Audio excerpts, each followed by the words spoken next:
Lep dober dan vsem skupaj in dobrodošli na današnji delavnici 7 resnic trajnostnega poslovanja. Torej, danes se srečamo že četrtič v sklopu 12 delavnic v seriji Poslovni modeli na preizkušnji. Živimo v časih, ki so turbulentni, ki so izzivalni, tudi težki včasih, pa vendar je prav, da se z njimi spopadamo pogumno, sočustveno, z veliko mero empatije in le tako bomo lahko vsi skupaj za dobro vseh nadaljevali svojo pot. Torej, danes je tema ali pa govor, beseda tekla o trajnostnem poslovanju in pa kaj to v resnici pomeni. Tako, če pogledamo iz teoretičnega vidika, kot pa predvsem pa iz praktičnega vidika. Torej, trajnost v osnovi bi jo morali živeti že večno, ne?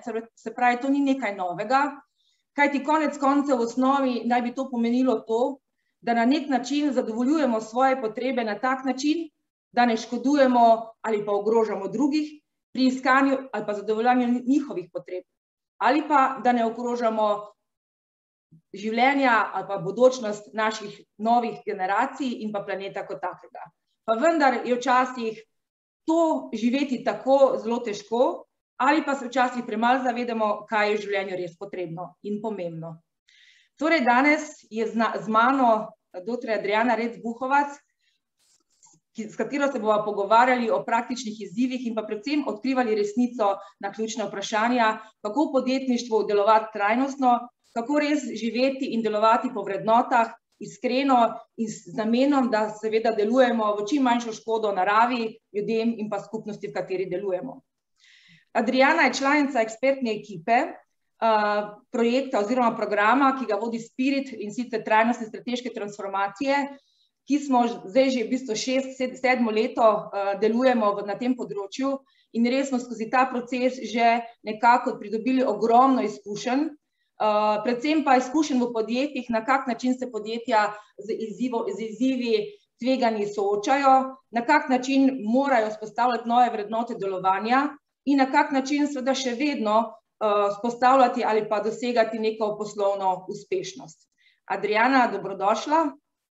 Hvala lepa, Alenka, pozdravljeni.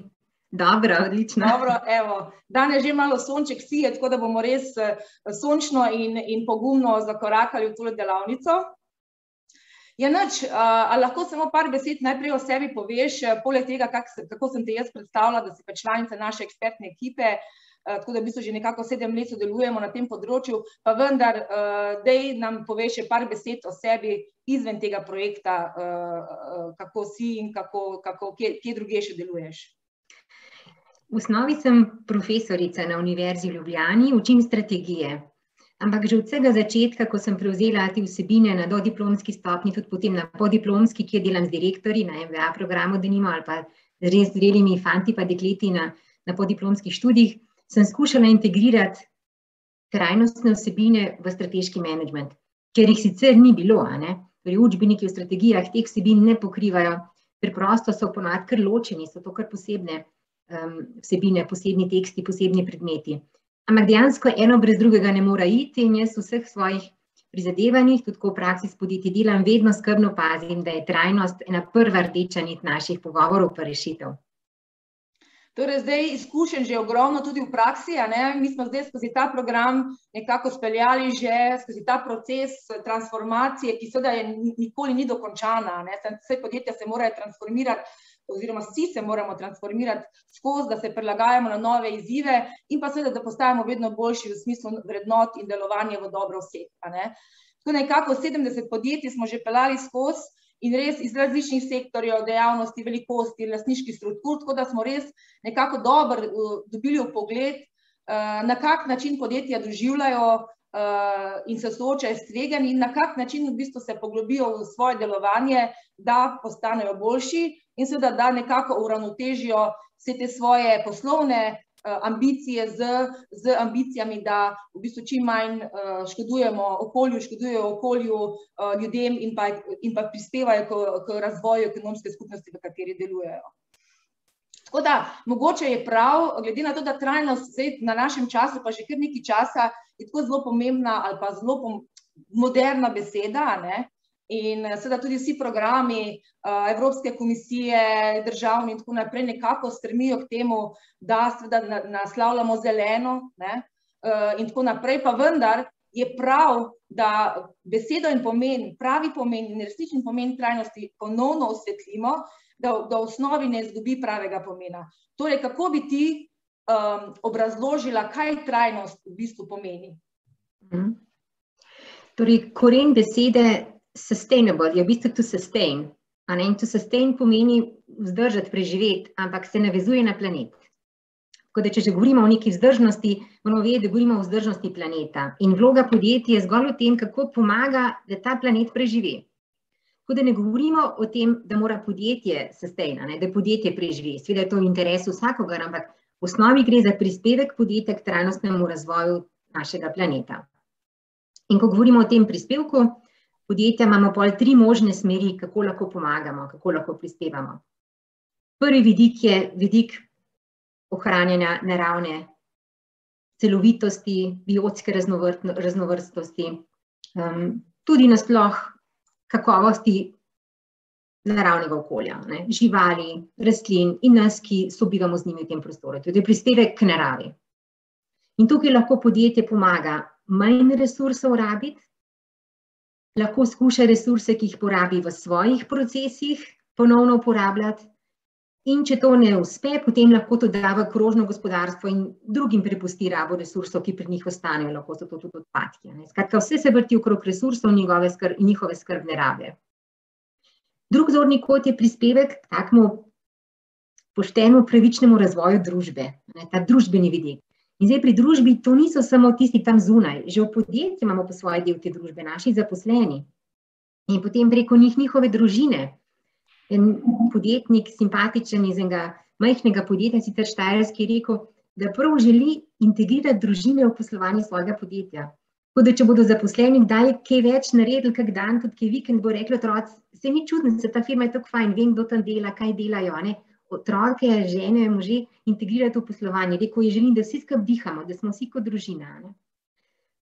Prav pri tem enakem vidiku družbenem je spet lahko pol lokalna skupnost tista, kjer pušča vsako podjetje pečat. Nekateri mehen manj prijaznega, ne, ko puščamo v zraku, v tleh, v vodi, kakšne spomine, ne. Pa tudi sicer, kako se z njimi povezujemo, kako kaj prenašamo, delimo z njimi, kar znamo, kar ustvarjamo. Gotovo potem pa tudi kupec, uporabnik. Preko produkta pridemo pol do uporabnika in tudi tukaj gre za družbeni vidik, kaj je izdelek varen zdravju. A izdelek lahko nekoga pouči, spremeni življenje v smislu drugačne rabe, drugačnega tudi razpolaganja, ko ga nehamo uporabljati. Ne? Torej, družbeni vidik je drugi. In tretji, pogosto najbolj napačno razumljen, je pa ekonomski vidik, gospodarski vidik. Kako lahko podjetje prispeva zdravemu razvoju gospodarstva, kjer poslujemo. In za mene je že prvi tak test, ali zaposlujemo, ali dodajamo nova delovna mesta, ali ohranjamo delovna mesta, je tudi včasih precejšen napor za to potreben. Drugo so potem pa, kako pomagaš se komu spodrast, predvsem velika podjetja, mislim, da si morajo to na pleča dati, neko nalogo mentorjev, lahko v obliki pospeševalnikov, lahko v obliki skupnih projektov, ko malim podjetjem, tudi z drugim ST-jem, startupom, pomagajo rasti. Vse to so oblike, ko vračaš ekonomiji na tisti način preko plačevanja davkov, pa vse drugih obveznosti, ki se jih pač po zakonu že od podjetij pričakuje. In ta trojček, okoljski, družbeni pa ekonomski vidik, ta trojček je tisto, čemu rečemo trajnostno naravnano poslovanje.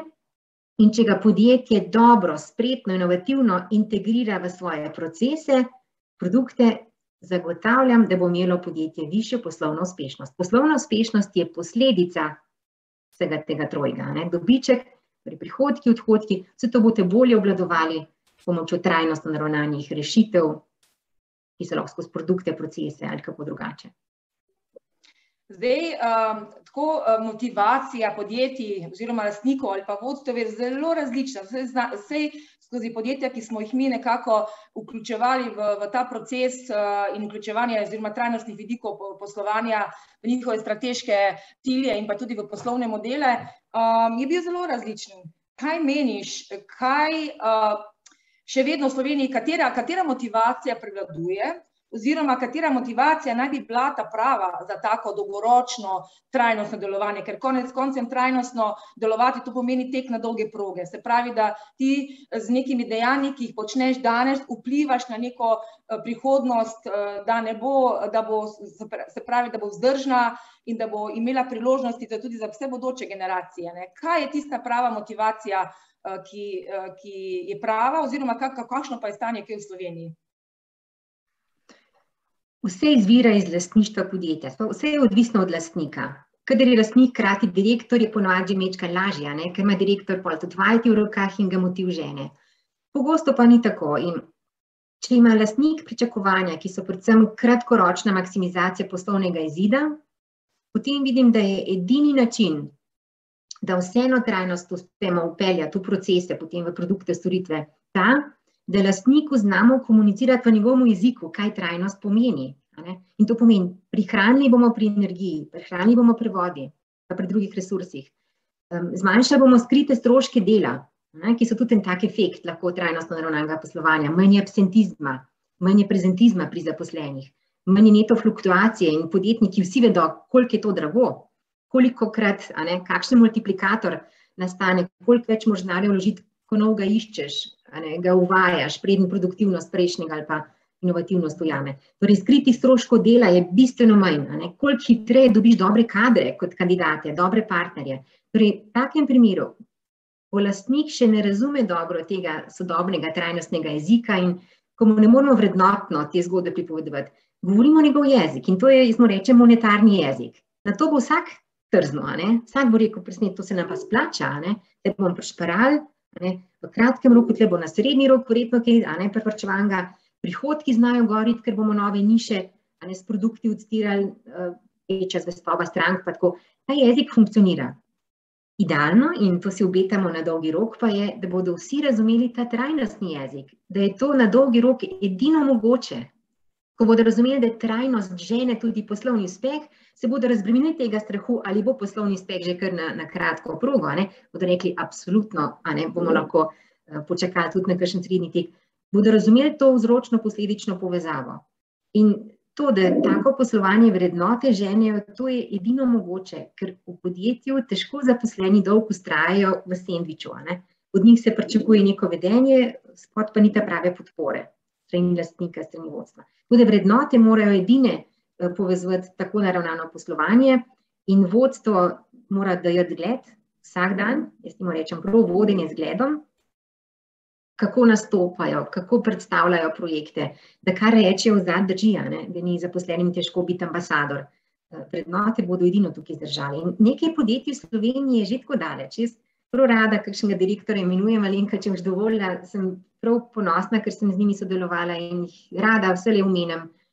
In mislim, da se bo nalezljivo to širilo naprej, da so to te prave osebe, te prave figure, ki imajo kredibilnost in vse bolj tudi neko legitimnost v slovenskem poslovnem prostoru.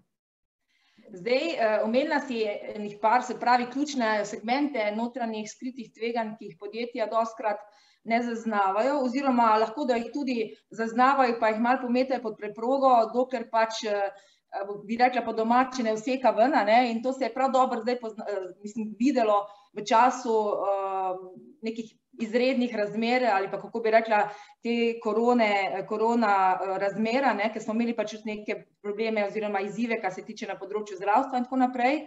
In takrat navadno ta skrita tveganja, te šibke točke, se pravi, priplavajo na dan. In moram tudi reči, ena izjava tudi ene podjetnice oziroma zaposlene v podjetju, ki smo imeli sinergijsko delavnico zadnjič, ki smo jo vprašali, no, ampak a je v tem procesu, ki ste se začeli lotevati te transformacije in vpeljevanja trajnostnih vidikov, a je padel kakšen kokosnjak ven iz omare, in on odgovori, ne samo kokosnjak, cel Britov je padel ven, tudi v bistvu, kako pogumno je, da podjetja priznajo ali pa lastniki, vodstvo in zaposleni priznajo, da so nekje ta tveganja ali pa šibke točke, ki jih je potrebno posanirati, preden lahko stopijo naprej v neko novo pot ali drugačen način delovanja. Se pravi, na eni strani skrita tveganja znotraj, ki verjetno se nanašajo tako na okoljske vidike, kot se že omenila, na družbene zaposlene in na ta ekonomski del, pa seveda posledično tudi na finančni. Kaj pa so zdaj tisti ključni, se pravi zunanji izzivi ali pa zunanja tveganja, katera pa globalno nekako usmerjajo nove poti poslovanja? Ja, v velikih podjetjih zagotovo vsi poznate nefinančno direktivo, sprejeta je bila leta 2014, leta 2018 stopila v veljavo, takrat je majhno završalo v poslovni skupnosti, ker je ta nefinančna direktiva za podjetja s 500 in več zaposlenimi zahtevala, da razkrijejo trajnostno poslovanje. Ampak kaj je želela, da se razkrije? Kot direktiva seveda ni imela sankcij predvidenih, ampak vendar, vsi so prišli na pladnju s svojimi zgodbami na plano. Da razkrijejo politike, torej prijeme, interne akte, s katerimi skušajo trajnostno poslovanje usmerjati od strategij do različnih kodeksov in podobno, pravilnikov, ampak še pomembneje učinke teh politik, teh kodeksov, teh strategij. In teh meritev, teh učinkov praktično podjetij skoraj ni bilo, ker rabiš imeti časovno vrsto, da kaj dokažeš. Poleg tega pa še kaj so pa preostala tveganja, kaj podjetje še ne rešuje. Zdaj, kaj se v Evropski uniji dogaja? Kot veste, je Evropski politični vrh zelo resno začrtal spremembe. Letos poleti bo sprejet Evropski podnebni zakon, Evropska podnebna pravila, ki že porivajo navzdol na članice Evropske unije zahtevo po uzakonitvi zavez za podnebno nevtralnost Evrope do leta 2050 in ta prejšnja omenjena direktiva, ki je veljala samo za podjetja z več kot 500 zaposlenimi, da se že pripravljajo nove rešitve, ki bodo porinile to odgovornost navzdol tudi do malih podjetij. In velika podjetja, tudi če želijo sama zase samo poročati, kako trajnostno poslujejo, imajo dolge dobavne verige in bodo zahtevali od svojih dobaviteljev, od vseh členov v dobavnih verigah določene podatke, informacije. Vsi moramo začeti o tem zdaj govoriti, meriti, poročati. Ne bomo mogli pripovedi tle lepih, kvalitativnih na mizo, da tle bo treba tabele, grafe prikazati. Tako da v našem prostoru, evropskem, je regulativa tista, ki mehko zdaj oži ta prostor, kjer se lahko še malo zmuzneš iz te zgodbe ven in skuša reči, zamujamo na vsej črti. Tako da to je za mene glavno tveganje, da bomo prepozno pripravili informacijske podlage v podjetjih, pa merjenja, informacije, kaj delamo na področju resursov, pa emisij ubežnih plinov pri podjetjih, ki to imajo, poraba vode, energije in podobno. Na področju vključujočih praks z zaposlenimi, pa efektov teh praks, pa potem na področju tazga trajnostnega razvoja v lokalnih ekonomijah, kako sodelujemo z razvojnimi inštitucijami, drugimi podjetji, tudi visokošolskimi inštitucijami. Te informacije moramo začeti sistematično zbirati in o tem poročati. In potem pa, ko pride direktiva ali pa če bo zakonodaja, bomo hitro imeli kaj za pokazati. In tle se bodo podjetja diferencirala. Eni bodo imeli, eni bodo pa risali, predvsem slikce. Tle ne gre za slikce, gre za podatke. Realne, in potem tudi skupaj s tem funkcioniranje v podjetju. Ok, zdaj greva naprej. Se pravi, malo smo že nakazali, trajnost, se pravi, ali pa ta prehod v zeleno gospodarstvo in vsi bi radi že biti trajnostni. Zdaj govorijo že, na vsakem področju vsi smo že trajnostni. Tako če smo čisto odkriti in resnično govorimo resnico. Pa vendar, ja, zlorabe se dogajajo. Se pravi, kje so tiste zlorabe, ki niso prave in ki v bistvu res razvrednotijo realen ali pa resničen pravi pomen trajnostnega delovanja in vseh teh vrednot, za katere se v bistvu vsi zavzemamo. Jaz sem osebno najbolj žalostna, ko doživim recimo zgodbo v nekem podjetju, ko se potegujejo za neka sredstva. Zdaj veste, da je Evropski zeleni dogovor sprožil mehanizme, torej sprejeti bo decembra 2019, potem tako januarja 2020 je bil sprejet naložbeni načrt, praktično 1000 milijard evrov za izvajanje Evropskega zelenega dogovora, pa za pravičen prehod. In tle bo veliko enih sredstev, velikega denarja. Ni redko, da v podjetju zaznamo, da jim gre bolj za črpanje teh sredstev, kot pa za namen, za katerega ne bi bilo to porabljeno. To mi je važno, da sredstva pridejo v hišo, pa a bi jih lahko še kam drugam dala, ker tiste kvazi bolj pomembno, bolj vitalnega pomena za podjetje, ne pa, da je namen teh sredstev, teh mehanizmov ta, da delamo dejansko čist nove, sodobne, to so skupnosti prihodnosti, to bo čist nova prihodnost Evrope. In iskati svoje poslanstvo v tej prihodnosti. Kako lahko moje podjetje prispeva temu poslanstvu? Preteklo leto sem imela pogovore tudi s tistimi, ki mehko zastopajo podjetja z področja umetnosti ali pa arhitekture, pa tako, tudi za njih je prostor. Ta novi evropski Bauhaus, ki daje prostor estetiki, lepoti, ker trajnostna prihodnost, zakaj bi ne bila tudi lepa, urejena okolja, infrastruktura, prostor, kjer bivamo. Tudi za njih je tukaj nekaj sredstev zagotovo na voljo, ampak reči, kako ta sredstva res za namene, za katerih so bili vzpostavljeni, porabiti, ne pa jih za kako digitalizacijo pol pa, za opremo, ki je še za kaj drugega namenjena. To me najbolj zaboli, ko vidim, da vidijo pipco, pipa z pritokom denarja, ne pa zakaj je ta pipa tam.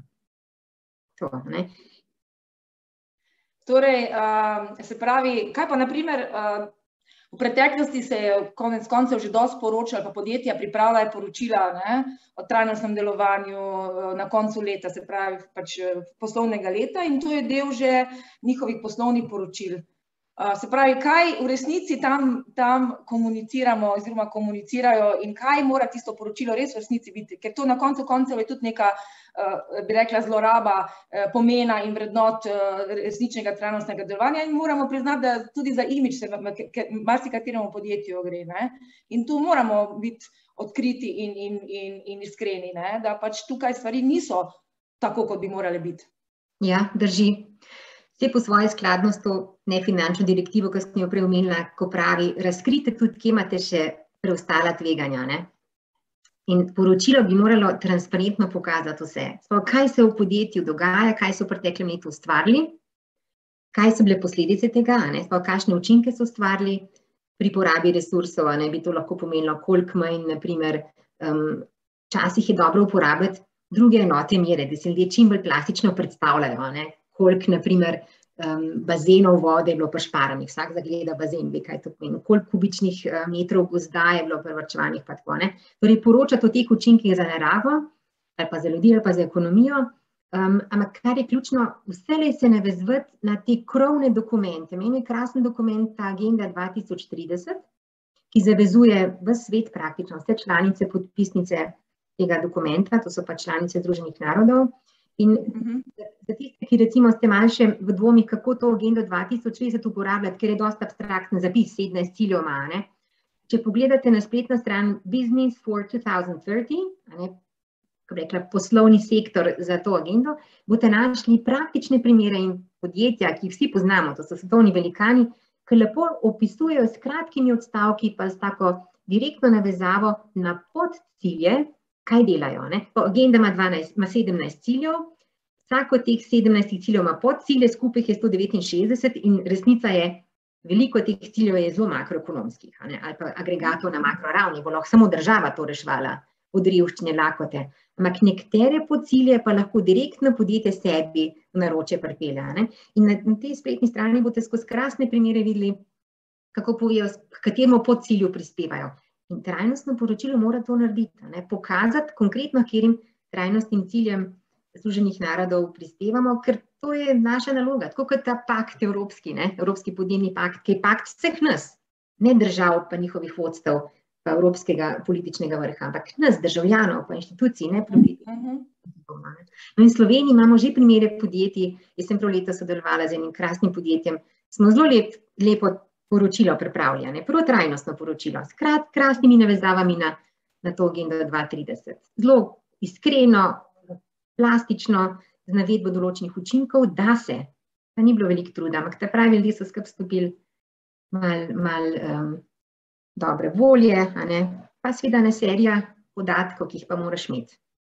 Tako, Se pravi, nekje resnica v besedah in doslednost dejanjih, vse to mora odsevati tudi vsa poročila ali pa tisti podatki, ki potem podjetje tudi komunicira z notranjimi in zunanjimi deležniki, ker konec koncev tudi razvoj moderne tehnologije komuniciranja kliče po visoki transparentnosti, ker nekaj, kar poveš danes, če ni resnično, bo hitro prišlo nazaj potrkati na vrata, in ta škoda narejena je, in to zaupanje, ki ga podjetje izgubi, se težko povrne, tudi do vseh uporabnikov, ker konec koncev smo uporabniki, kupci, vedno bolj zavedni, kaj kupujemo, na kakšen način so bile stvari narejene, nam je to zelo pomembno.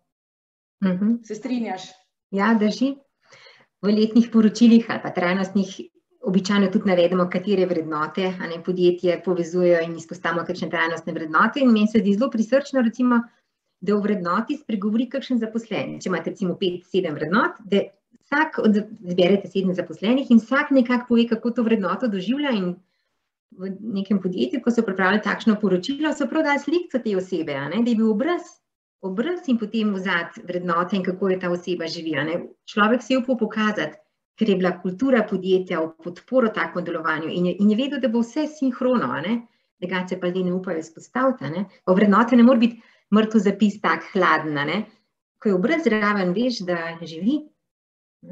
Da to podjetje tudi živi, Ok, preden zdaj greva čisto konkretno na primere oziroma na poslovni model, jaz bi prosila naše udeležence, da če ima kdorkoli kakšno vprašanje, da ga navede v chat in bomo tudi sproti potem poskušali odgovoriti, tako da kar pogumno z idejami, vprašanji, mnenji do nas, tako da bomo se odzvali. Mi zdaj pa nadaljujeva, takole bomo rekle, dajmo se zdaj osredotočiti na poslovni model podjetja. In na kakšen način se pravi podjetje lahko transformira svoj poslovni model in vključi v ta poslovni model vse trajnostne vidike poslovanja, o katerih smo zdaj govorili. Pa mogoče tudi razliko oziroma razmerje, kaj to pomeni, se pravi, če podjetje začne pripravljati trajnostno poslovno strategijo, se pravi ta strateški vidik, in na drugi strani, kako to potem, se pravi, se odraža v poslovnih modelih in obratno seveda, glede na pač vrednost svojega produkta in storitve, ki ga podjetje pač kreira. V osnovi je važno, da razumemo odnos med strategijo, kakršnokoli, pa poslovnim modelom, spet kakršnikoli. Poslovni model je kot koncept višji, je nadrejen strategiji. Ker ko poslovni model spremenimo, se avtomatično mora spremeniti strategija. Če pa strategijo spremenimo, pa ni nujno, da zareže v poslovni model. Lahko samo nežno neke konture spremeni, ampak poslovni model, jaz rada uporabim ta nemški izraz gestalt, kot neka taka arhitektura, pa še vedno stoji. Tako da znotraj enega poslovnega modela je praktično možno različne strategije v nekih niansah peljati, pa zaradi tega ne bo poslovni model se zatresel pa podaril. Tako da kaj je širši kot koncept ali pa kaj je krovno, poslovni model je nad strategijo, to je gotovo. No, tukaj je že pokazala Alenka teh 9 področij, ki jih v poslovnem modelu skušamo definirati, da ta arhitektura stoji. Na kratko bi rekli, kaj je poslovni model in neka zamisel, ena pripoved ali pa če hočeš arhitektura, ki reče, kako ustvarjamo vrednost za kupca, kako mu jo posredujemo, da jo on res sprejme, jo odplača in kako jo del tudi zase zadržimo, da imamo tudi nek dobiček, ta trojček je.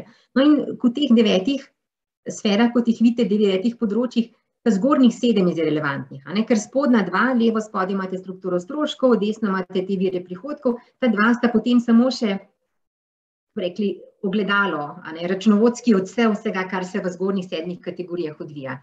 No in kot običajno začnemo izpolnjevati poslovni model, vedno ga začnemo izpolnjevati, ko ga opisujemo, kak je čist na desni strani, pri segmentih kupcev začnemo. In tam jih lahko na različne načine segmentiramo, lahko je po velikosti, lahko je po dejavnostih, lahko pa tudi skozi prizmo, koliko interesa imajo kupci za trajnost, koliko so senzibilni za trajnost, koliko imamo to nišo močno in ta niša je lahko tudi z nekim prebitkom v profitni marži, lahko tudi veliko bolj dobičkonosna. Tako da segmenti kupcev so prva taka kategorija in potem na osnovi teh segmentov spod vire prihodkov razdelimo po strukturi, pa pojasnjujemo, kako je to možno, skozi kakšne odnose s kupci se ti segmenti kupcev krepijo, skozi katere prodajne kanale uspevamo in pa gremo po levi strani.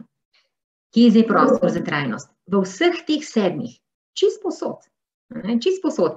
V sredini, ko imamo vrednost za kupca, to je ta value proposition, če tam noter ne zapišemo nekih trajnostnih atributov, potem ne moramo reči, da je model trajnostno.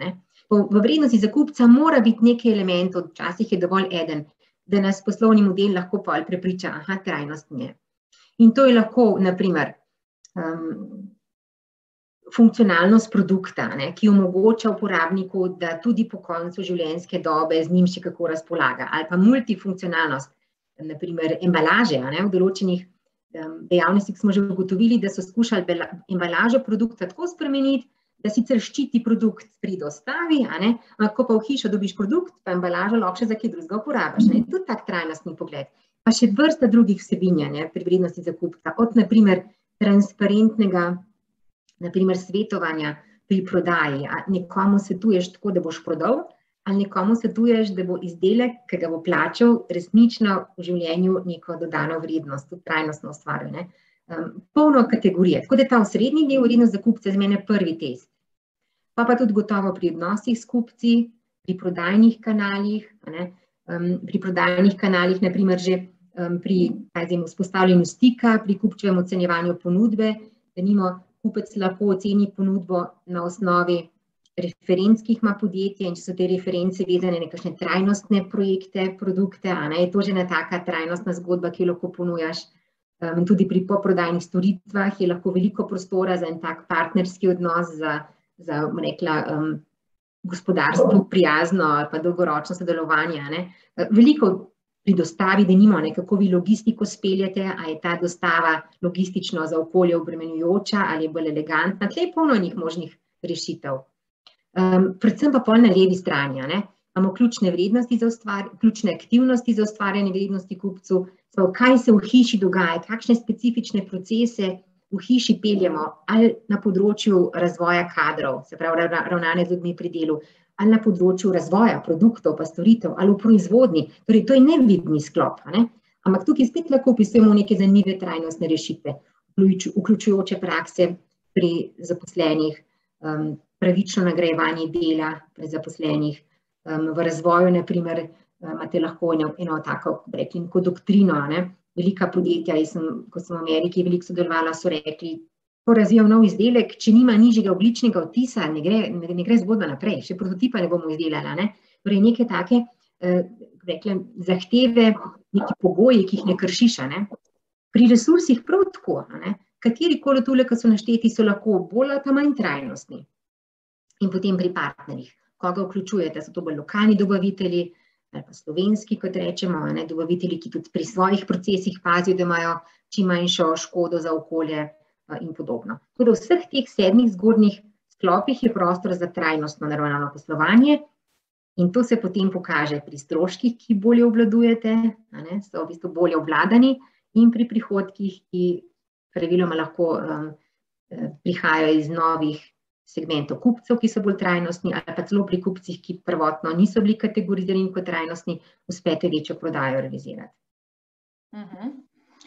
Torej, zdaj omenila si prej pri poslovnih odločitvah, zdaj v vsakem segmentu, se pravi na koncu, kakšna je vrednost za kupca, te pogoji, ta boundaries, ki jih naj podjetje ne bi prestopilo oziroma za ceno nekega višjega dobička. Kako to v resnici funkcionira? Se pravi, kje so tiste ključni filtri, ki bi, če podjetje resnično posluje trajnostno, morali biti nekako integrirani, kdo to počne, na kak način, da se res ti pogoji ali pa te vrednote ne prekoračijo za ceno, se pravi negativnih učinkov, za ceno boljšega poslovnega izida oziroma višjega dobička. Ja, slovensko jaz temu rečem brezpogojna trajnostna odločitev. Pa ne gre za neko prizadevali si bomo, stremeli bomo k nečemu. Brezpogojna trajnostna odločitev je, mi nikoli ne bomo storili tega pa tega. Nečesa netrajnostnega pri nas ne boste doživeli. Ker če bi kdo to storil, prekinemo sodelovanje. Sankcija je resna.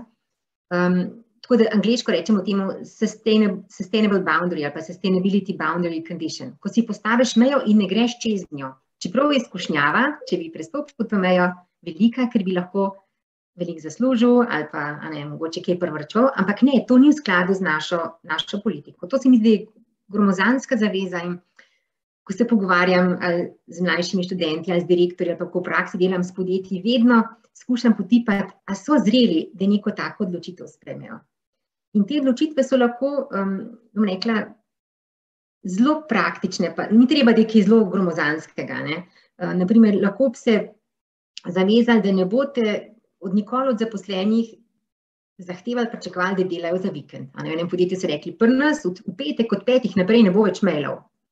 Ni kakšna huda stvar, ampak če se bodo tega držali, to pa zavisi zdaj od vodstva. Ampak to je primer ene take zaveze. Ali pa lahko bi rekli, v našem produktu nikoli ne bo te pa te substance. Pa naš produkt ne bo nikoli imel več kot toliko pa toliko in pol navedejo neko, rekla, ostrejšo, kot zakon predpisuje, nek nivo nekega materiala, substance, nečesa, kar škodi. Skratka, rečeš si, to je moja meja, ki je nadstandardna meja in pri nas je ne kršimo. Veliko prostora je za takšne ideje, ampak se mi zdijo ene čudovite zaveze, absolutno prostor za veliko diferenciacijo, ker dokler rečeš, prizdeva si bomo za čim manj porabe papirja, rekli, karkoli bo dobro, ne, le pa rečemo nič papirja v teh procesih. Kako to ostavilo, ne?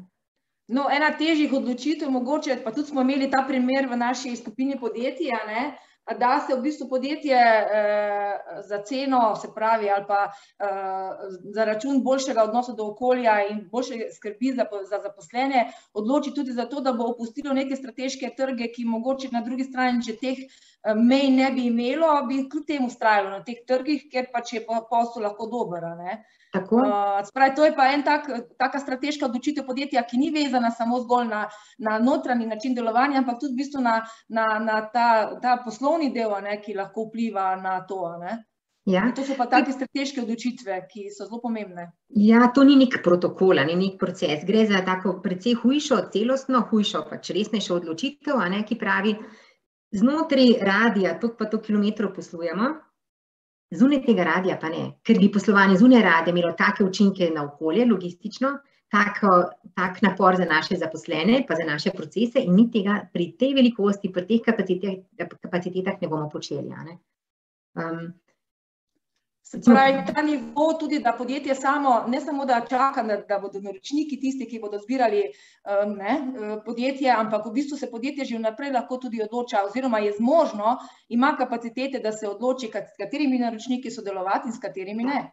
Ja, sem že videla primere, ko je podjetje specificiralo, s katerimi profili kupcev ne bo poslovalo. In to lahko povezano z naravo njihovih dejavnosti, ki so recimo škodljive zdravju, smo rekla tobaka. Imamo svetovalne hiše ali pa kakšne take manjše podjetniške svetovalne ekipe, ki so se odločili, da oni kot svetovalci, ki imajo cel prostor odprt, s kom sodelujo, ne bomo svetovali podjetjem, ki proizvajajo produkte, ki so zdravju škodljivi. Ali pa ne bomo prodali produkta kupcu, za katerega vemo, da ga ne bo pravilno uporabljal. To so neke take odločitve, ki jih lahko sprejmeš in ponavadi trg to zazna in ceni in spoštuje. Vede, to je, ko angleško bi rekli, to je next level. To so ta odličnost v tem delu.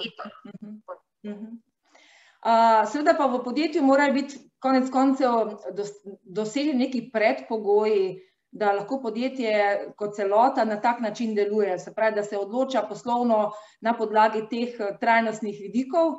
Kaj meniš, da so tisti ključni predpogoji znotraj, se pravi, samega načina vodenja, dela z zaposlenimi, pomembnosti tega, se pravi, področja trajnostnega filtra, če temu lahko tako rečemo. Kaj so tiste organizacijske zgodbe, predpogoji, da podjetje pride do tega nivoja odločitve? V osnovi je v ozadju lastnik spet, kakšna pričakovanja ima. Tako da vsak proces, ki ga v praksi začnem, vedno začnem s to, da skušam razumeti, kakšna pričakovanja, kakšne interese, vrednote ima lastnika. Pol pa takoj naslednje pa vodstvo. A je vodstvo sposobno stati za tako odločitvijo, a je sposobno voditi zgledom in to je vsakdanji test. Vsak dan je vodstvo na testu, ali pravilno komunicira, a posluša, a sprejema pravične odločitve vizavi zaposlenih, a deli informacije, ki jih rabijo spodaj ljudje, pa jim pomaga, jih podpira. Rekli, ko piramido zasukaš na glavo, ko je vodja ne tisti, ki ima avtoriteto pa moč, ampak tisti, ki reče, kako vam lahko pomagam, ker imamo avtoriteto pa moč. Skratka, zdi se mi, da je tukaj ključno to. Lastnik v ozadju in če je sreča, je to upoštevano, ima ta pravi interes, je veliko razumevanja. Ko se pogovarjam včasih z različnimi mlajšimi sogovorniki, rečem, ne si zamišljati, da imajo lastniki vedno interes maksimizirati tržno vrednost enote kapitala, tržno vrednost podjetja. Ni redko, da sem slišala, ker lastnik je rekel, meni je dovolj taka donosnost, pa je rekel cifro, ne pa maksimalna možna donosnost na kapital. Ker vem, da če bom skušal maksimalizirati donos na kapital, bo šlo na račun nečesa. Zaposlenih, ki z mano delajo, odnosov z dobavitelji. Tako da zdi se mi, da je vedno več tega, bi rekla, bolj plemenitega upravljanja tudi v podjetjih, da vidimo tudi v Sloveniji krasne primere podjetij, kjer so lastniki zelo široki, že trajnostno, včasih še vejo, da so taki, trajnostno že usmerjeni. Kaj šele podjetja, ki so kot zadruge organizirane, kot naprimer Domele, Emsora, kjer so pa zaposleni praktično v velikem odstotku že so lastniki. Tam je pa to toliko močnejše lahko. Dober, zdaj preden greva naprej na naslednjo temo, bi jaz samo ki smo ga dobili v chat, tako da če bomo na tole podali mnenje oziroma odgovorile.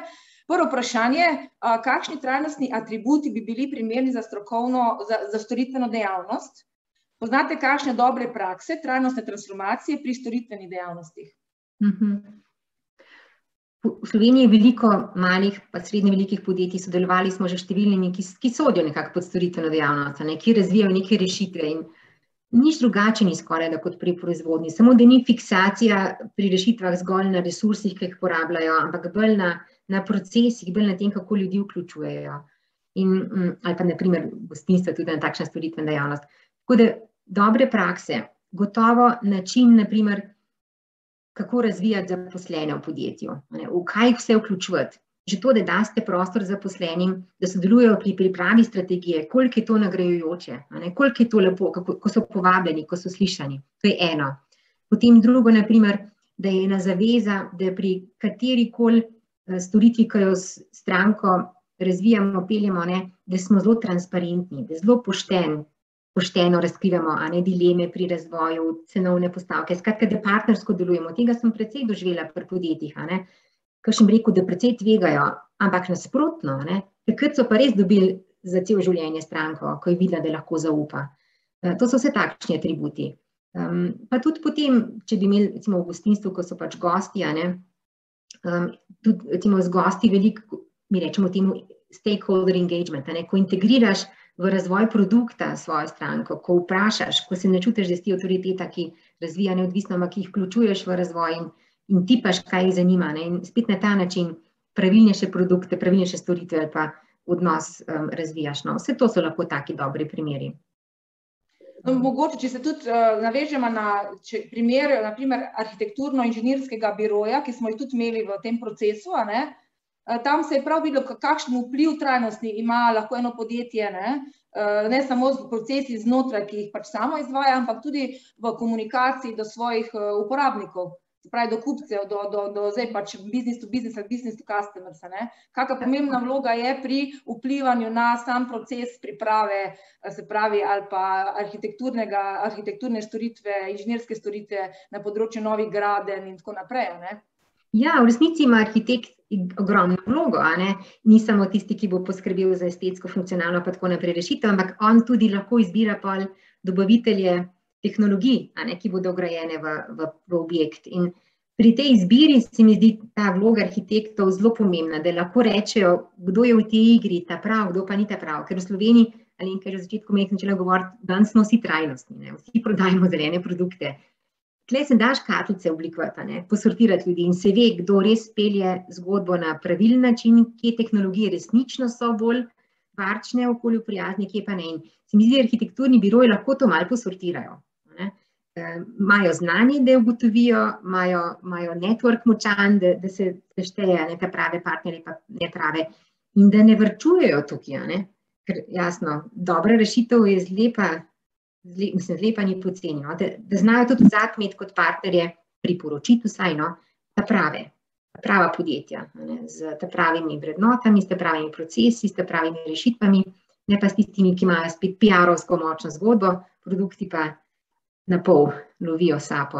Ja, ker ti trajnostni produkti konec koncev dosti tudi na primer na področju varnosti, zagotavljanja varne ali pa varnosti pri hrani, na primer, To smo tudi imeli par primerov, kjer so podjetja v bistvu z razvojem nekih analitičnih oziroma inovativnih storitev na področju analitike, informacijskih storitev, meritev in tako naprej, vplivali točno na to, da lahko podjetja oziroma pač na primer velike trgovske hiše, kakorkoli predhodno izmerijo, kakšna je kakovost hrane, kaj vsebuje noter v določenih segmentih in tako naprej. Tako da v bistvu na področju storitvene dejavnosti je veliko priložnosti za trajnostno delovanje v samem postopku, kot pa tudi v končnih izdelkih oziroma končnih storitvah, ki so pač potem tudi kot neke vrste, se pravi, uporabniška izkušnja, seveda pri uporabnikih.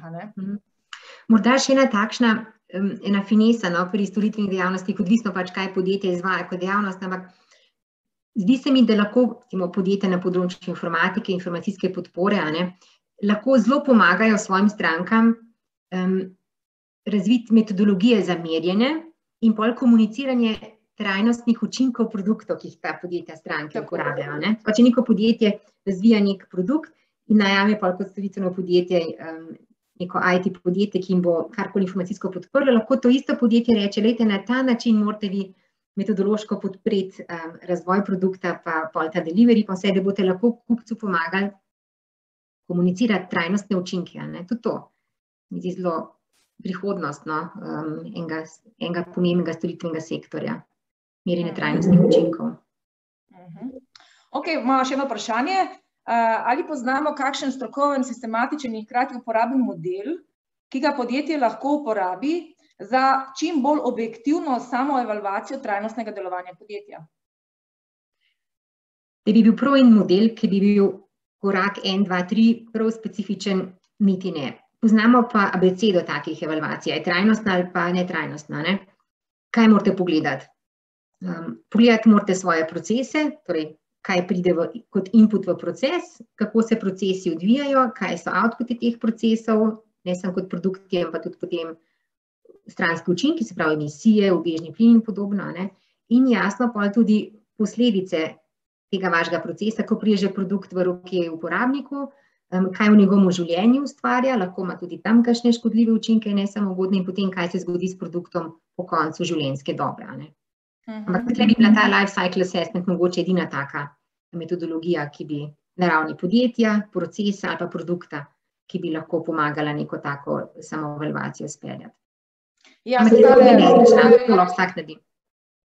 ta cikl, se pravi, analiza življenjskega cikla produkta je zdaj tudi aktualna. Moram samo informativno povedati, da zdaj je bil prejšnji teden tudi objavljen razpis, se pravi, lahko podjetja kandidirajo za voucher, kjer bodo za dodelitvijo eksperta na tem področju lahko tudi naredila takšno analizo, se pravi, kompletnega življenjskega cikla svojih produktov in storitev, tako da samo za vmesno informacijo. Ok, zdaj pa greva naprej. Zdaj sva tukaj nekako zaokrožile pomen, se pravi, trajnostnih vidikov poslovanja, kako jih vključevati ali pa kako to pomeni na nekem poslovnem modelu.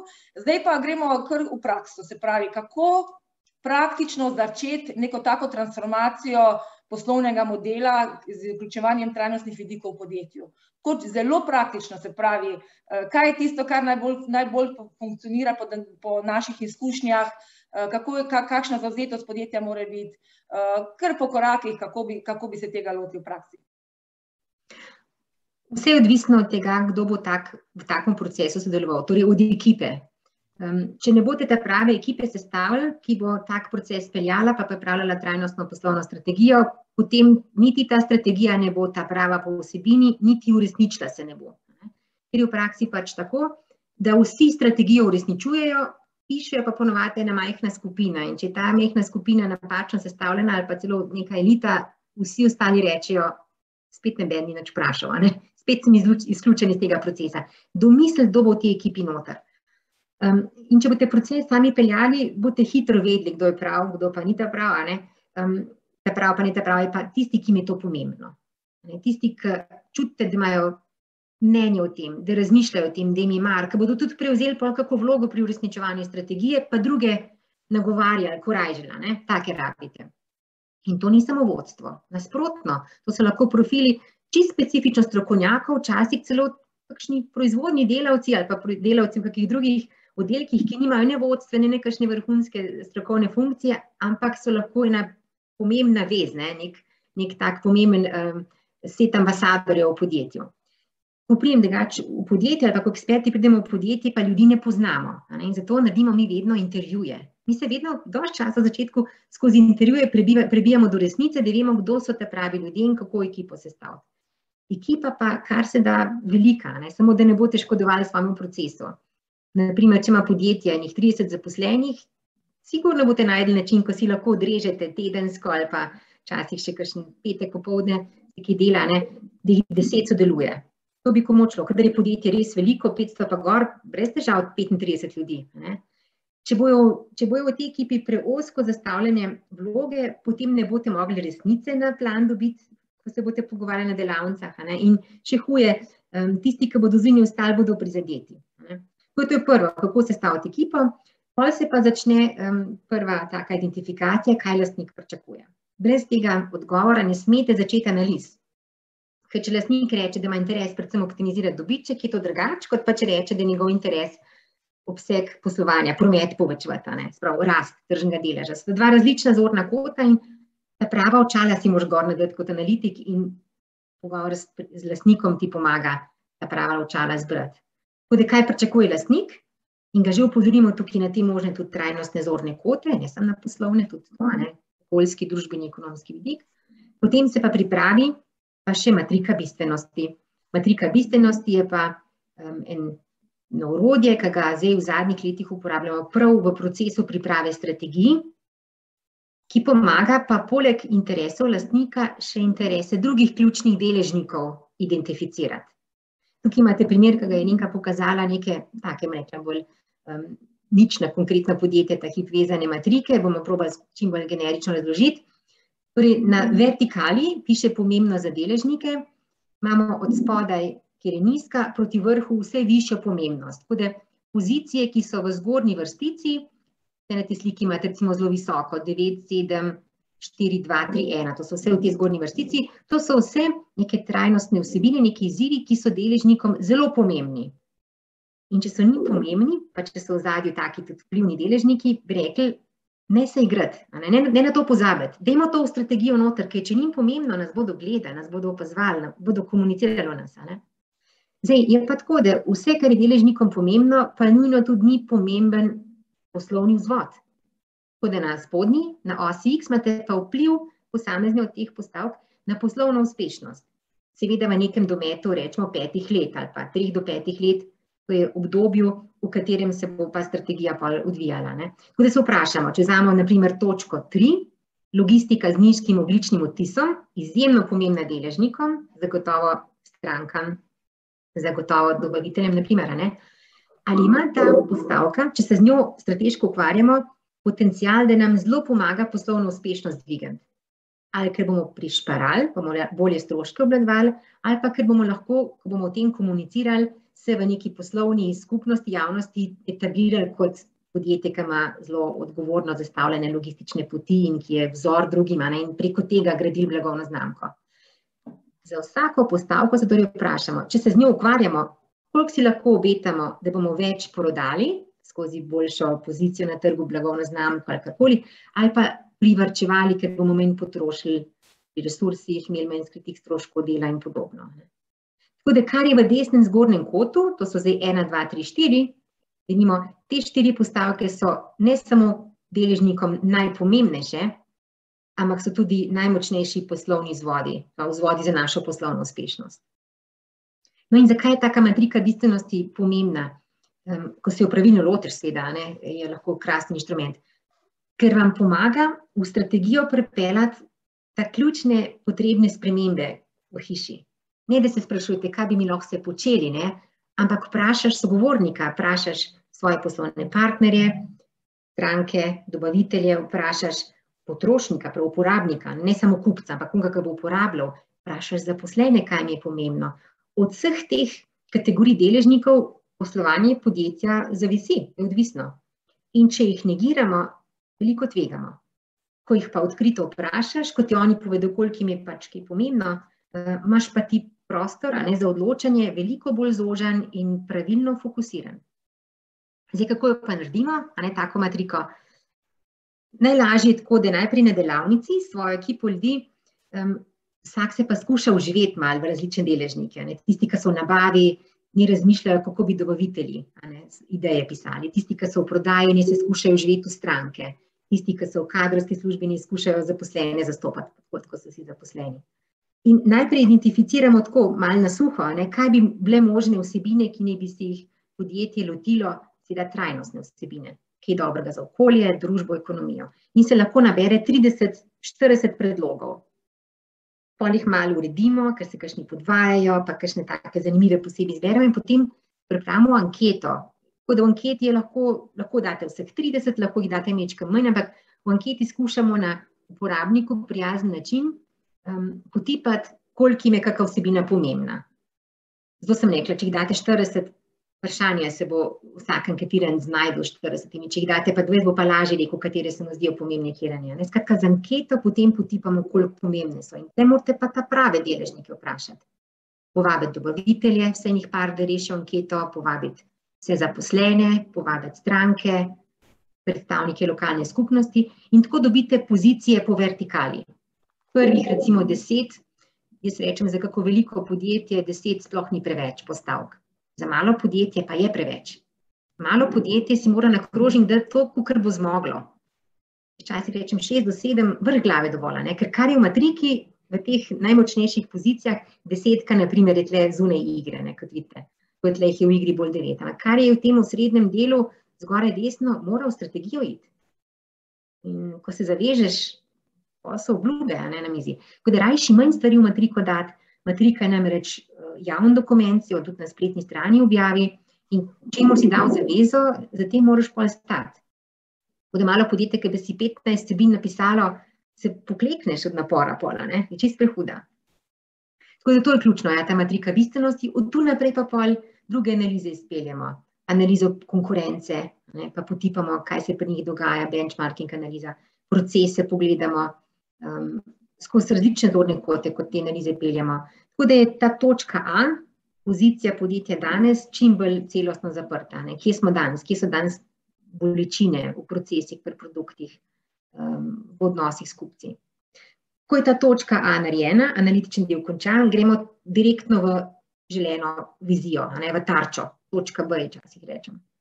In probamo čim bolj natančno napisati, kako bo videti podjetje leta 2025, denimo, toliko jasno, da če pride v sobico noter nekdo, ki na delavnicah ne sodeluje, ko prebere zapis te vizije, te zorne kote, reče, točno vem, kaj mislite. Toliko jasno ste napisali. In ko ti dve točki A pa B stojita, je pa strategija samo še pot iz A v B. Je premik, je v bistvu ta daljica. In v praksi se jo da praktično v enem dnevu skoraj speljati, tako hitri smo. Ampak te dve stranski, A pa B, pa zahtevata mehen več pogovora, tudi pol konsenza, ker se ljudje ne strinjajo. Tukaj je mogoče, se pravi, ko v procesu zagotavljamo to celovitost pristopa, po drugi strani pa moramo tudi v tem procesu zagotoviti to varno območje, da lahko ljudje spregovorijo, da tudi tisti, ki včasih ali pa preteklosti niso izražali svojega mnenja, svojih načel ali pa svojih idej, da tukaj noter se zagotovi ta prostor, kjer lahko med sabo res dobro komunicirajo. Se pravi, to je eno. Drugo pa, kakva vloga je potem tukaj direktorja, na primer, kako se to odseva v tem procesu? Oziroma, ali bi lahko, na primer, direktor sam speljal to zgodbo? Ja, jaz tako rada oporajžem. Jaz bi rada, da so slovenska podjetja pogumna, da se lotevajo teh procesov, da ne rabiš vedno zunanjih ekspertov plačevati, najemati, ampak samo, da se malo teh tehnik naučiš. Mi radi delimo, se vidite Spirit, kako odkrito, tudi skozi takele webinarje, deli tehnike, veščine, naše izkušnje. Direktor, če ima dovolj, direktorca tudi, če ima dovolj visoko kulturo poslušanja, opazovanja, ker ta proces je malo psihološki, moram po pravici povedati. To ne moš kar priti v prostor pa začeti, kot bi zavral po njivi. Moraš ljudi spoznati, se pripraviti, vedeti, kdo bo rabil malo več podpore, kdo bo sam govoril. To je treba se pripraviti. In direktorca mora imeti ta tenkočuten posluh za to, da bi kdo bil neprizadet, izpuščen, povožen in podobno. Drugače pa ja, ko te tehnike malo vladaš, se čisto lepo teče lahko. Ampak, ko si omenila prej, Alenka, še to vzdušje varnosti. Jaz, na primer, skušam to vzdušje varnosti, pa da se bodo upali izraziti, kako na kaj gledajo, ustvariti na ta način, da v skupince dam ljudi, ki podobno razmišljajo, ki imajo podoben pogled. Pa če podjetje malo večje, rečem, vsi, ki so v prodaji pa trženju, ena skupinca. Vsi, ki so, na primer, v proizvodnji pa razvoj, druga skupinca. Vodstvo vedno posebej, ker to so dominantni ljudje. ko oblikuješ homogene skupine ali pa kar se da homogene, se potem njihovi pogledi ojačajo, ker so varni med sabo. Ne? Med seboj so pa te skupine zelo različne in ko začnejo prepodvati, pa trči, seveda več pogledov, ampak s tem tudi resnica na plan. Oni med seboj se ojačajo, se okrepijo, mišice so napete in vsak pa upa povedati. Če pa oblikuješ mešane skupine, je pa sivina, je pa vse ven popreček, se pa vse povoz, kdor je močnejši povoz, je pa konc. In to ni v redu. Tako da vloga direktorja, direktorice je važna, ker mora vedno biti zraven, ne sme biti delavnice, če ni direktorja zraven. Če drugega ne reče, z vami sem, tu sem. Niste ob strani, niste zapuščeni. Vsaka ura, ki jo vi vložite, jo cenim in sem to. Drugič mora kakšne vsebine zapirati. Ko pride do odločitve, je treba pol se odločiti in direktorica zapira. In pol tudi to je, da se nauči ta proces in je tudi ena taka dobra pozitivna plat in reče, lejte, naslednja runda, če zdaj ne, pa naslednjo rundo sami izpeljali, se bomo vsi toliko naučili. Zdaj, ta vrednost tega procesa je neizmerna. Včasih se ne da izmeriti, kakšni učinki že v samem tem procesu v bistvu podjetje lahko iz tega ven potegne. In tudi tukaj se v bistvu dostikrat pokaže, kako bi jaz rekla, zrelost vodstva ali pa vodstvenega kadra, kako se sooča tudi z neprijetnimi, kako bi rekla, izjavami ali pa, ki so ljudje oziroma zaposleni potem pripravljeni in se počutijo varne, da izrazijo tudi negativna mnenja ali pa neke opaske oziroma kritično, konstruktivno kritiko napram vodstvu. Tudi to smo že imeli primere. Kako se potem vodstvo na take stvari odziva, kako je to pomembno? Ja, jaz bi celo svetovala, da se vodstvo na to pripravi, ker skoraj zlepa ni situacije, ki tega ne doživimo, da bo kaj tazga izrečenega, ki zna zaboleti. In ne smeš jemati osebno. Tako da lahko se pripraviš na to, da si vnaprej zamisliš, kako boš izrekel nek stavek. Da bi rekel, hvala, ker ste to povedali, mi veliko pomeni. Bom mogel razmisliti o tem, kaj je povodilo za to doživetje, za takšne občutke, ampak sem hvaležen, ker ste zmogli to povedati.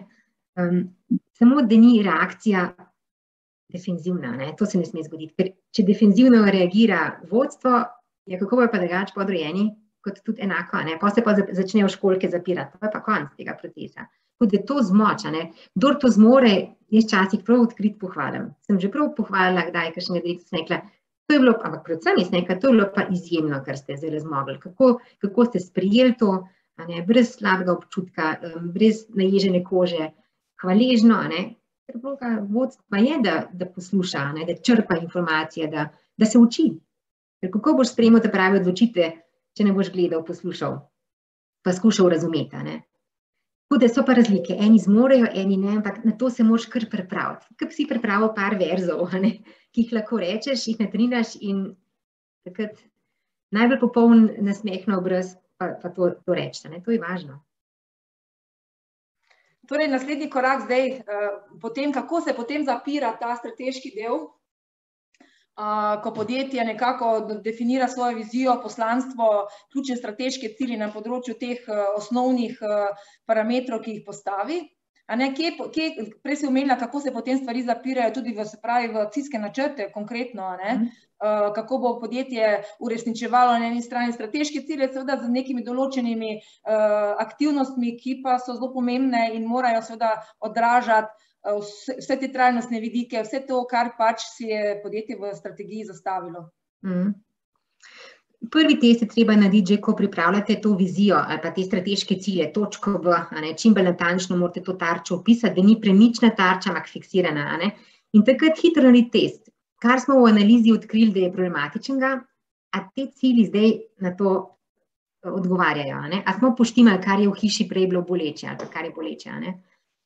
Torej preveriti, kaj so slabosti bile, in potem, a ta vizija, te strateški cilji odgovarjajo na te slabosti. Drug test pa, ali so postavke iz matrike bistvenosti na kakršenkoli način v tej viziji noter zaintegrirane. Če jih imamo 9, kje se teh 9 vsebin noter zdaj najde. Če je ta točka B posod kljubce dobila, po teh testih, potem se pripravi strategija in strategija je po meni najljubši definiciji, kaj boste vi spremenili, kaj boste drugače delali. To ni opis, kaj vse boste vi delali. Kaj boste drugače delali? To, da dokument ne rabi biti zelo kompliciran. Ni treba opisovati, kaj pri vas operativno teče, samo kaj boste strateško spremenili, kaj bo drugače šlo. In potem je pa to pač dokument, kjer opisujete te strateške spremembe ponovadi v okviru strateških aktivnosti. Tako rečemo, neki strateški projekti ali pa aktivnosti in te, če se da čim bolj praktično zapišite, da že kar dišijo po nekem akcijskem načrtu, ki je pa jasno razpet preko 3, 4, 5 let. Tako da strateška aktivnost mora imeti skrbnika, osebo z imenom pa s priimkom, mora imeti konkreten opis zaporednih faz, časovnico, kdaj se bodo te faze odvijale, začetek, konec za vsako fazo, katere ekipe bojo v posamezni fazi pomagale, tveganja nujno že zraven dati, kaj lahko prepreči, da se takšne faze izpeljejo in potem kazalce za kontrolo.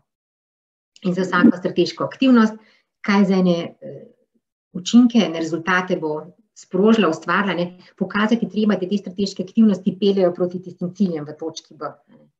Tako da strateška kontrola, ki je potem tak finale, ki objame to novo zgodbo, mora pokriti tako cilje, a smo jih dosegli, kot tudi znotraj aktivnosti, a se spremembe z dinamiko pa z učinki odvijajo. Torej, zdaj gre potem smer potem naprej v konkretizacijo nekih trajnostnih projektov za uresničevanje strategije. Dajmo zdaj to razčistiti. Se pravi, trajnostni razvojni projekt. Vsak ni trajnostni in vsak tudi ni razvojni projekt. V večini naših podjetij, se pravi, ki smo jih dali skozi, je bilo ogromno, se pravi, razvoja tudi novih produktov, trajnostnih, tudi iz tega vidika, ker pač se v času lanskem letu predvsem so se dosti trgi porušili in so morali podjetja začeti, se pravi, stopiti nazaj in pogledati, kje imajo svoje lastne potenciale in zmožnosti, da začnejo kreirati svoje lastne nove produkte. Bili so lahko vezani dosti na naročniško zgodbo, ki pač je bila neki profil produktov, ki so pač jih delali na podlagi naročil. Zdaj so se pa morali tudi poglobiti v svoje znanje, svoje kapacitete in pogledati, kje pa so še nove priložnosti, ki jih lahko na tak način začnejo razvijati. Kako se tega procesa lotiti, kaj konkretno je lahko en trajnostni produkt oziroma projekt, in na kak način ga podjetje začne, se pravi, pripravljati, razvijati in potem tudi pripraviti na tak način, da bo investicijsko pripravljen z najboljšimi možnimi učinki, seveda. V trajnostni poslovni strategiji, ki je pač kot klasična strategija, kot sem prej opisala, pripravljena, je gotovo vedno nekaj, ki je močno trajnostnega, nekaj pa, ki je morda mehen bolj podporno trajnostnega. Ni redko, da so v takih strategijah noter tudi digitalizacijo povezane strateške aktivnosti pa z razvojem kadrov, ki so tako rekli, kakšne bolj mejne trajnostne vsebine. Ene so pa zelo močne trajnostne. Želimo si vselej, da bi dobra trajnostna strategija imela, naprimer, v enem delu znotraj ene aktivnosti strateške, ali pa celo bila kot taka aktivnost nastavljena trajnostni produkt ali pa trajnostno storitev.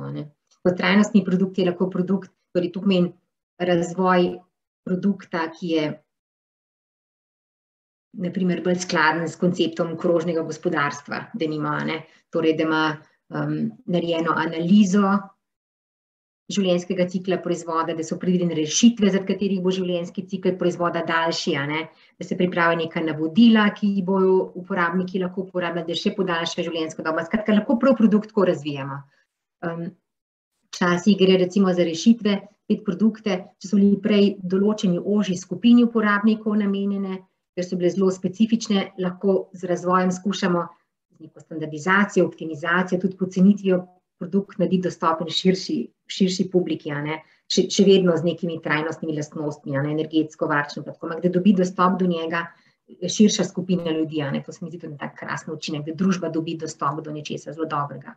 Tako da produkti so sigurno tisto, kar si najbolj želimo, da so okolju prijaznejši, da so zdravju prijaznejši, varnejši za uporabo in podobno.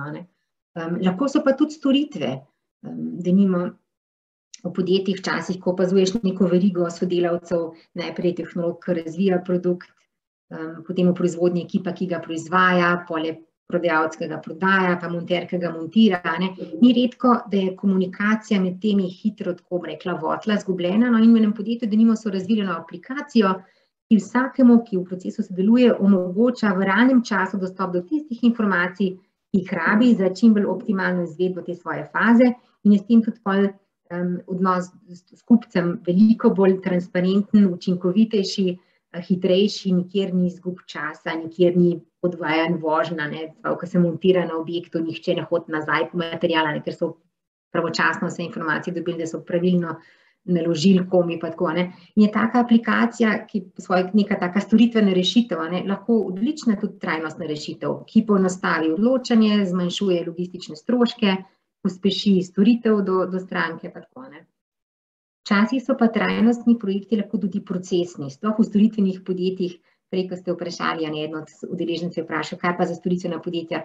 Tudi v storitvenih podjetjih imamo možnost popularizirati, pa tako promovirati take dobre produkte, rešitve, in gre lahko čisto za procesno raven. Če procesno rešite karkoli znotraj kadrovskega dela, recimo gostinstvo je zdaj ena velika bolečina, dejansko plačevanje na roko, kot rečemo, da se ne plačujejo prispevki, da so plačni sistemi precej, tako bi rekla, na sivem trgu to vidimo. Eno podjetje, ki bi rekli storitveno gostinsko, se je odločilo, da bo čisto spremenilo svoj koncept ravnanja z ljudmi, torej vrednotenja dela, nagrajevanja dela, pa plačevanja, da bo dejansko zgled komorkoli v tej branži.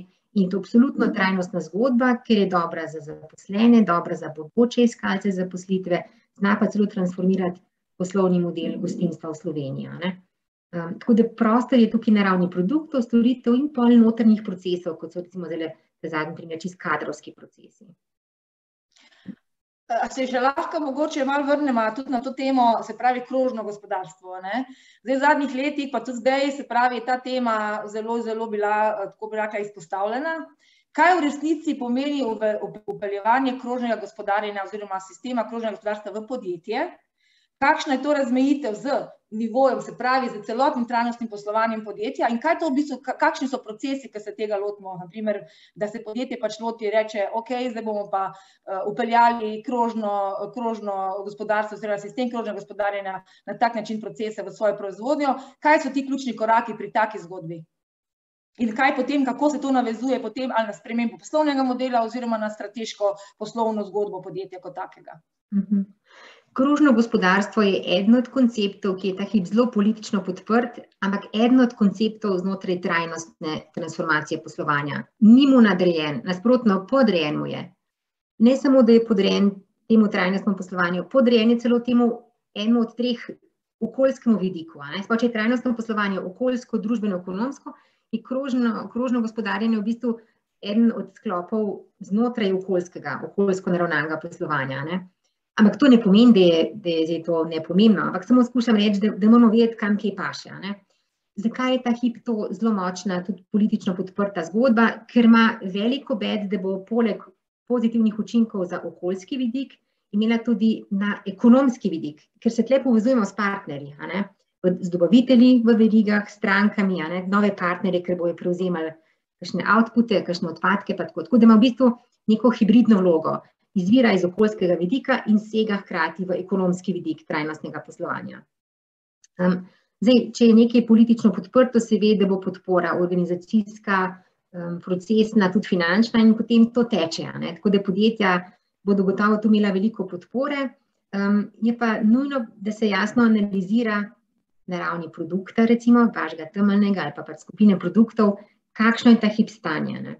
Prej sem že majčkeno omenila, se te slike, ki prikazujejo ta cikl, življenjski cikl posameznega produkta, to so znane zgodbe. Treba je razumeti, od kje prihajajo resursi, kakšna je poraba resursov, kakšna je transformacija resursov v nek output, vedeti, da se tam ne konča, da je odgovornost pri produktu vse do konca njegovega življenjskega cikla, torej tudi v času uporabe pri uporabniku, pri stranki in potem tudi ta zadnji del, ko je treba poskrbeti za to, da se produkt ali uniči, ali razgradi, ali v kako drugo namembnost preusmeri.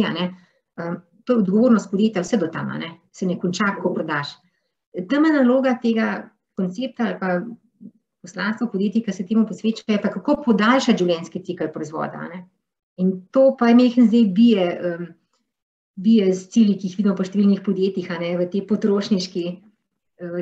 potrošniškem gibanju. Čim več prodati, ker če želiš čim več prodati, pa morajo biti pa cikli kratki.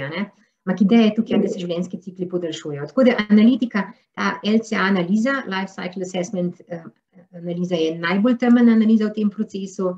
V Sloveniji imamo tudi že strokovnjake, ki to odlično lahko delajo, podpirajo tudi inštitute. Tudi v našem programu smo imeli že podjetje, ki je ravno to analizo že na enem svojih produktov pripravilo. In ne samo to, ko je ugotovilo, v katerih fazah življenjskega cikla svojega produkta so največje bolečine, so potem tja usmerili strateške napore, da te bolečine olajšajo, zmanjšajo, ne? In potem tudi kupcu povedo, kako se ustrezno obrniti, ko bo treba iskati rešitve pri uporabi produkta. Tako da te tehnike mislim, da bodo gotovo del naše trajnostne prihodnosti in vsak lahko pri sebi išče na neki ravni prostor za to, da se vključuje in partnersko povezuje s tistimi, ki lahko neko fazo v krogotoku življenjega produkta učinkoviteje speljejo kot podjetje samo. Kaj lahko damo od mize proč nekomu, ki bo to okolju prijaznejše spelo, bolj učinkovito spelo, kot pa jaz sam. No, se zdaj že prehajamo tako na zadnjo točko in sicer, kako pa si postavljamo, se pravi, ključne kazalnike uspešnosti in doseganja učinkov, sploh iz vidika trajnostnih vidikov, seveda, in pa potem, kako to povezujemo z poslovno odličnostjo oziroma poslovnim uspehom in KPI tam, ne? Kaj je v bistvu resnica, kako si postavljati, kje so tisti ključni učinki, kazalniki, kako jih meriti, ne? In potem seveda ukrepati na podlagi doseženih, se pravi, outputov ali pa informacij, ki jih dobimo. Če vzamemo strategijo, ki je najprej en niz sprememb, to je neka kombinacija strateških aktivnosti, ki smo jo dobro domislili, to kombinacijo in vemo, kdaj se mora kaj zgoditi, je prva kontrola strateška, ali se te aktivnosti v hiši odvijajo. Direktor je dolžan, jaz to vedno rečem, dajte se tega držati, direktorca enako, je dolžan recimo kvartalno, čisto dovolj, kvartalno vprašati, kje smo, fantje pa dekleta, a se odvija pri te aktivnosti, kar smo si začrtali.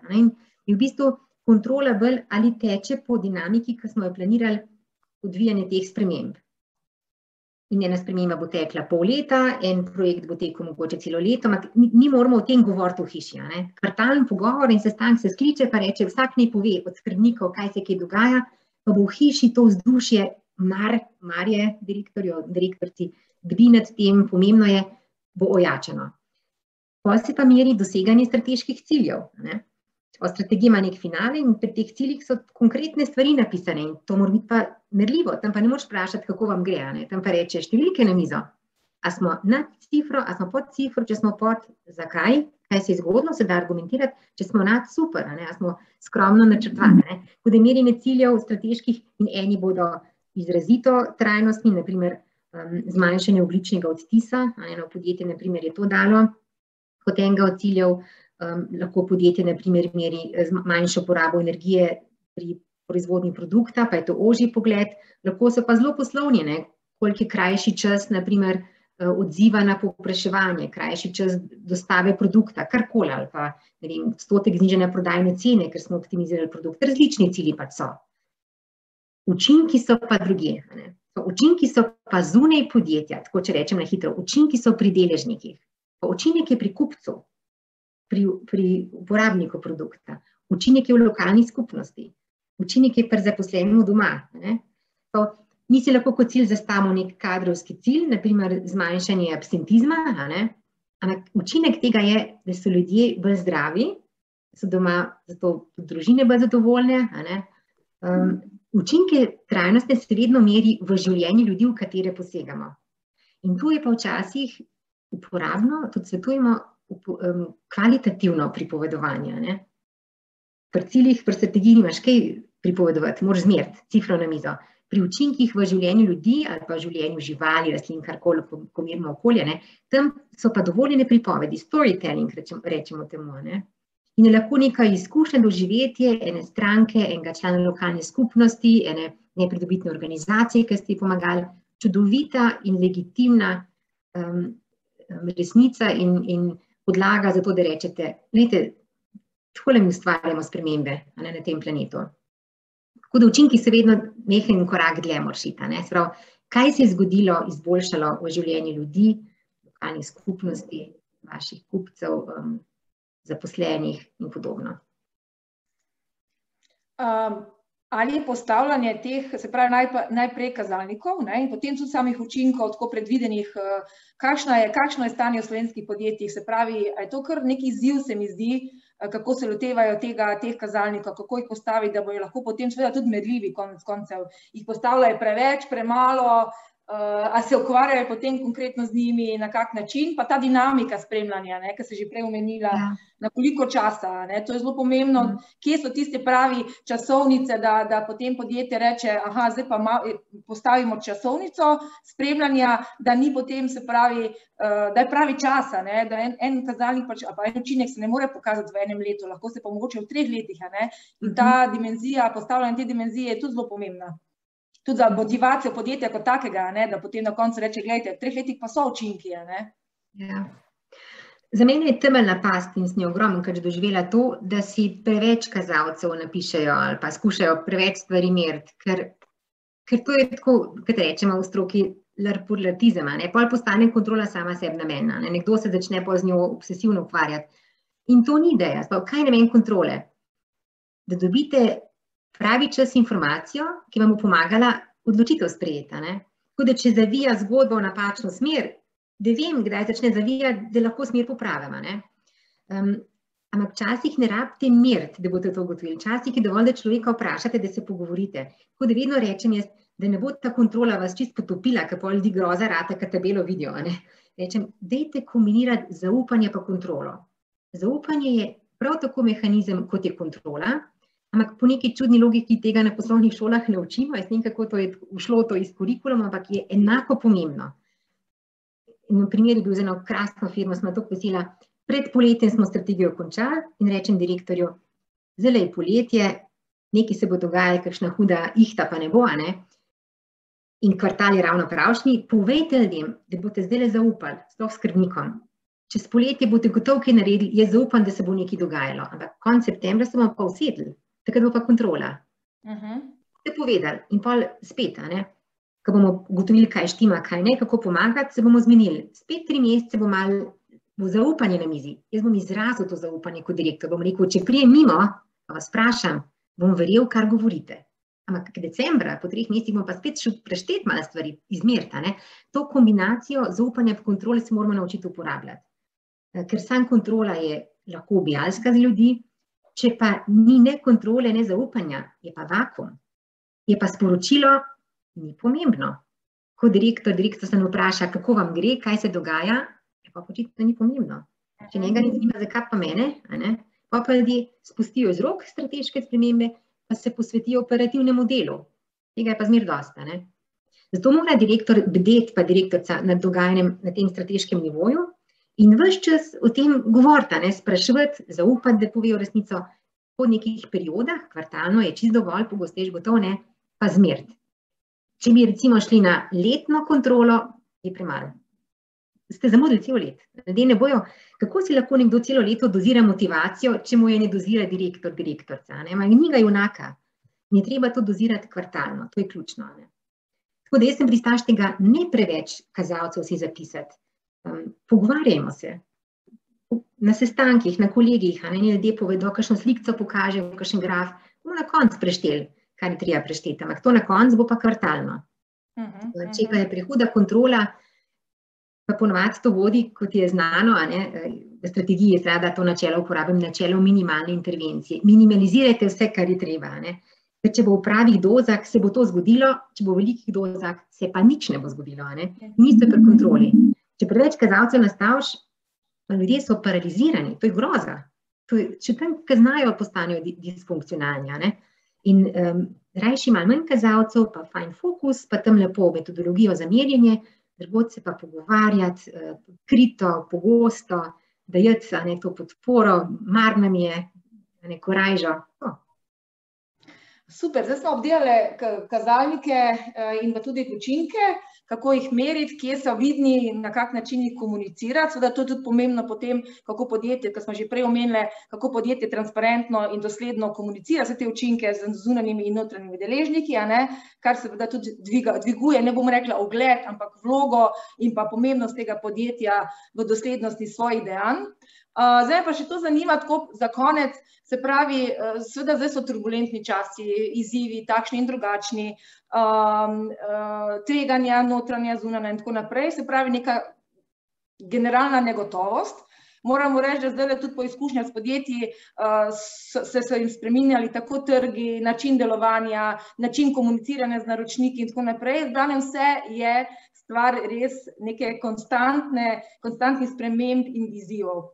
Včasih so podjetja pripravljala strategije, mogoče vsakih 5 let, 6 let, poslovne modele tudi nekje so spreminjala vsake toliko časa. Kakšna je pa zdaj nekako dinamika, ki se kaže teh sprememb oziroma teh transformativnih korakov, ker transformacijo nikoli ne končaš, ampak kakšna je zdaj ta dinamika, ker bi podjetje nekako moralo ali pa vsaj začelo neko konstantno dinamiko teh sprememb ali pa transformativnih korakov, ki bi tako zajemala nekako generalno in celovito ta pristop, ki smo ga danes tudi omenjali.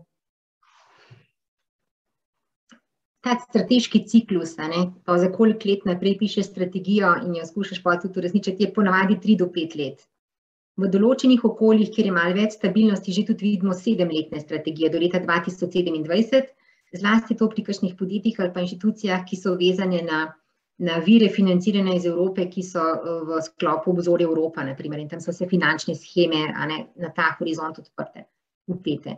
Tako da pri podjetjih, ki so pa mogoče manjša, je pa že tako v stroki rečeno, da ne preveč naprej pisati, ker vi morate predvsem agilni biti. V malem podjetju moraš ponovati bolj mišice pripraviti, da se bo hitro zasukal, ne pa morda prav zelo fiksno trasirati njegove strateške poti. In je ponovadi 3 do 5 let čist dovolj, 3 do 5 letni horizont. Tudi če pripravite strategijo, ki mora biti pa jasna, jasna tarča s ciljnimi stanji, potem spremembe, ne preveč sprememb, da boste zmogli. Te spremembe lepo časovnico vpete, ki jih vržete pol v akcijske letne načrte. Revizijo strategije ponovadi naredimo na letni ravni. Konec leta, zdaj to je lahko od septembra že, se pogleda, a je ta tarča še ta prava, še aktualna, in če je, sam pogledamo, kako aktivnosti tečejo, a v isto smer pelje lada, kot smo hoteli, če tarča ni prava, vprašamo, a je treba kaj pri aktivnostih spremeniti, ker smo tarčo malo spremenili in jo popravimo. Ampak taka revizija na letni ravni je absolutno čist dovolj. Včasih je dovolj tudi na kakšni let pa pol, 2-letni ravni pri kakšnih dosti stabilnih dejavnostih. Ampak odmikati se od tega dejstva, da so zdaj potrebne te trajnostne spremembe, se pa ne sme nihče. Ta vlak je štartal davno. In slovenska podjetja, na koliko področjih se je Slovenija že izkazala, da je bila zgled drugim, pa nam je rekla šport, ampak kje smo mi vse zmogli biti, pa učiti kogarkoli na nesvetovni ravni, tudi tukaj lahko. Sam, da najdemo prostor za inovativnost. To bi pa jaz tako mogoče poudarila še, da rečemo, vsi v podjetju so lahko inovatorji. Najdemo način, kako bo vsak lahko v tednu dni, 2 uri vedno v trgu pa rekel, evo, zdaj te 2 uri pa razmišljam, kaj bi lahko drugačne. Odrezati v procesih čas za inovacije, spostaviti, če treba, prostore, da bojo lahko tam inovirali, se kreativno razumeli in tako. Nagrajevati inovativnost, ker trajnostno poslovanje ali pa trajnostna naravnanost ni možna, če ne bo inovacij, ker smo vedno bolj omejeni. Resursov je vedno manj, regulativa stiska, kadrov na trgu manjka. Kje je pol še izhod? Samo prebijati klasične poti razmišljanja in dajte prostor komurkoli, ne zdaj razvojnikom, komurkoli, inženir ali inženir, vsak lahko da kakšno sjajno idejo in si dovolj eksperimentirati. In včasih rečem, dovolj v hiši neko kulturo, kjer celo rečeš, koliko je fajn, da smo se tlele dosti hitro zmotili, da nismo predolgo šli v napačno smer. Dovolj ti napake. V najboljših inovativnih podjetjih na svetu, jaz sem jih to poletje zelo študirala, so vsi vpeljali to kulturo, da prav, ko bi rekli, celebrating successes pa celebrating mistakes, Vse je vredno, vse ima ceno, ko odkriješ napako, pa ko do konca kaj izpelješ. Dovolj ti napake. Tega nekako še kar ne znamo. Adriana, prišli pa do konca. Res ti hvala za tale poglobljen pogovor in vse te informacije, izkušnje, ki si jih delila z nami vsemi. Bi se za zaključek povedala kak stavek, ki ti je v bistvu vseh procesih, ki smo jih delali s podjetji, tako motivacijsko nekako zelo pomemben in tudi lahko zelo spodbuden za podjetja, ker konec koncev vemo, da oblikovati oziroma imeti to sposobnost kreiranja novih stvari oziroma transformacije starih je izjemna moč. In le pravilno in jo moramo uporabiti odgovorno do sebe, do drugih, do planeta. Kaj bi za konec še ti povedala? V svoji karieri sem sodelovala z največjimi podjetji na tem svetu, tujimi predvsem, pa tudi zelo drobnimi, majhnimi slovenskimi podjetji. In vam povem, da so fejst ljudje čisto povsod. Naših podjetij ne mogla reči, da karkoli zaznamuje, kar bi nekako nakazovalo, da bodo šibkejša, slabša. Krasni misleci, korajžni, sodelujoči, polno idej, sam struktura, proces manjka. To imajo tujci, da znajo strukturirano z nekim protokolom, procesom to peljati, pa ljudi navdušiti, pa na mizo padajo pa rešitve. Pri nas smo tu morda šibki, drugače pa material, sijajen, res in pogumno naprej, brez zadržkov, z ambicioznimi cilji. Super. Nimam kaj za dodati. Prišli smo do konca. Hvala tebi, hvala vsem, ki ste naj poslušali in pogumno naprej, kot je Adriana rekla, pogumno, odgovorno in jaz mislim, da tukaj nimamo kaj spaliti in se srečamo naslednjič na naslednji delavnici. Hvala vsem in lep pozdrav. Hvala, Alenka.